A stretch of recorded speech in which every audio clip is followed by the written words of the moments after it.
I've spent the past year working with different groups around the world making maps. One of our biggest projects has been a citizen-led mapping of the BP oil spill. How it works is that volunteers go to a beach and they send a camera up attached to a balloon or a kite to take pictures from the air.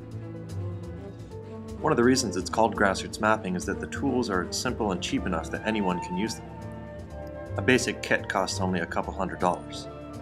What's really exciting about this particular project is that, led by the Louisiana Bucket Brigade, volunteers have gone on dozens of trips and brought back tens of thousands of photographs of Louisiana coastline. These photos typically look something like this. Once stitched together, these form some of the most detailed maps ever made of the oil spill.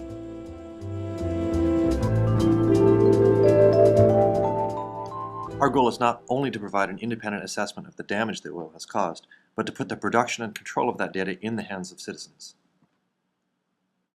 Rather ironically, in the case of the oil spill, our imagery was better resolution than that of NOAA or even NASA, and the Bucket Brigade ended up licensing it to Google for use in their maps.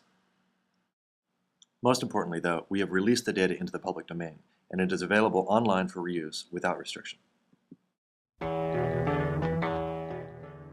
This kind of initiative empowers citizens to collect information in more than a symbolic manner.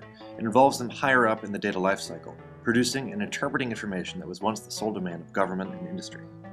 The growing grassroots mapping community has explored a wide range of uses for these tools, from monitoring mining sites to damage assessment or coral reef observation. On our active mailing list, wiki, and blog, we've developed tutorials, published illustrated guides, and planned workshops.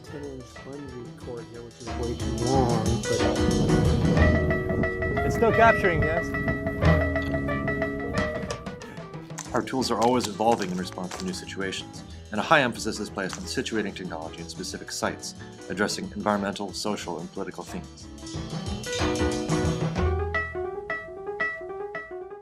Grassroots mapping tools have been used around the world, for example in Lima, Peru for tenure claims, and in the West Bank to document land disputes. In each location, a unique collaboration has evolved, combining cartographic activism and local advocacy.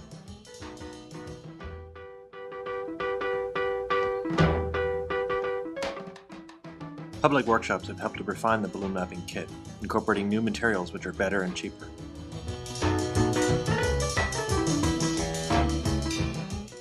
We've created open source tools like the Cardigan Map Framework to help people collect, process, and interpret data. The community is growing. We're launching new mapping projects in Peru, Rwanda, Sudan, and even Wisconsin.